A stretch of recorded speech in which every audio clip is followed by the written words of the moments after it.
Hi there. As we know, the impact of COVID-19 can be felt everywhere. Well, interestingly enough, if you're interested in optimizing your credit and doing credit repair, this may be one of the very best times to do so because of COVID-19. Join us in this video as Anthony Akabuchi of National Credit Care talks about credit score optimization, credit repair, and the impact of COVID-19 to the entire process.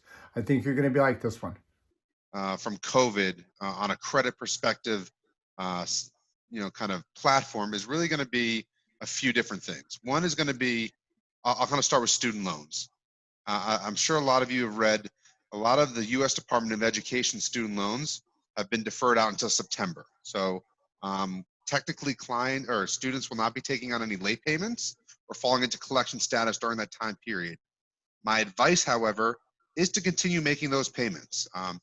If you were really underwater from the COVID situation, take full advantage of this. It's through September. You can double check on the U.S. Department of Education website or give them a holler. They'll advise you on what to do. But if you do have the means to make those payments, I suggest doing so. Again, it's just going to back up the principal and the interest down the road. Another big thing in which we are seeing is a lot of servicers are giving 90-day skips, 60-day skips, or a 30-day skip, meaning that you're able to miss a payment here or there on a car loan or a credit card. On the mortgage side, that will be bank specific. I would not suggest to start missing your payments if you just kind of are around the water cooler and someone says you don't have to pay your mortgage this month. I do not advise to do that, but there are some servicers that are working with folks during these troubling times for sure. I think the biggest thing that we're seeing from a COVID perspective is creditors are being deemed non-essential.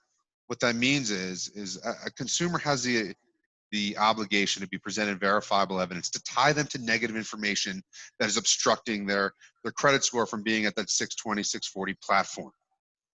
With creditors being deemed non-essential and credit bureaus having skeleton crews to operate all the verifiable evidence, we're seeing a high rate of deletions. And I'll kind of talk about the Fair Credit Reporting Act and how that all works, but those are some of the pertinent things that are going on in the credit world now with, obviously with COVID, really coming to the forefront. If you're looking for more information about credit scoring, credit reports, mortgages, all of that, give me a call. Also, check out these other two videos we did with Anthony Akabuchi of National Credit Care, where he talks about the above items for credit reporting, credit scoring, mortgages, all of that. If you're preparing for a mortgage, this is must see.